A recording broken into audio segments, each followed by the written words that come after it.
All right, last but not least is chemical sedimentary rocks. Sorry you guys had to listen to me so much today, but this stuff just needs explaining, I think.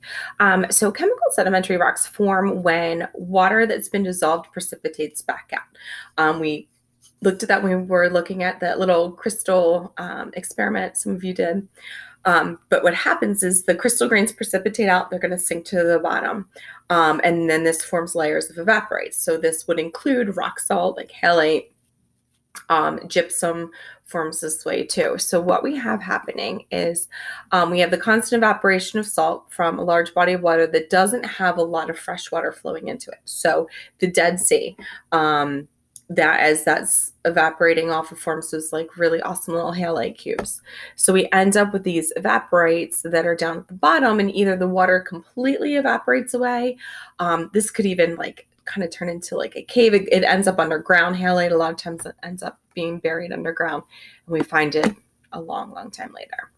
So examples of rock salt, and this is what Elliot was showing you in the first video. So halite can come in all different shapes and sizes. This is kind of a gray rock salt at school. I had pink rock salt.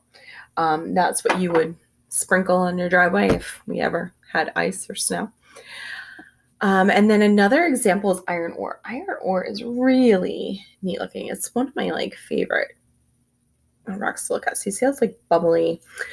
So if you remember back to when we talked about mining, an ore means that it has something valuable in it. So we mine it for something that's valuable.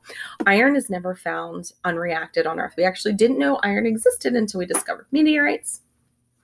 You guys know I love astronomy. I gotta get better at this. Sorry, guys. So this is my big meteorite. It's really heavy. It's awesome because it's all iron. And so on Earth, iron is always reactive because it's super reactive. So it often will react in water, in marine environments, and we get this iron ore, and it can look really bubbly, which looks really neat. You see like the little pockets in there. Caves are also examples of chemical sedimentary rocks. You guys went through all my nerding out cave videos and things on Friday. This is in Skyline Caverns in Virginia. This was a stalactite that fell down, so you're allowed to touch it and pet it. So cave formations are chemical sedimentary rocks because you had the calcite that dissolved in the slightly acidic water and then precipitates back out into the formation. So that how that happens makes it a chemical sedimentary rock. And then these are crystals. They are only found in 4 caves in the world that we know of. And these are anthodites, they're called, and they are found in the deepest part of Skyline Caverns.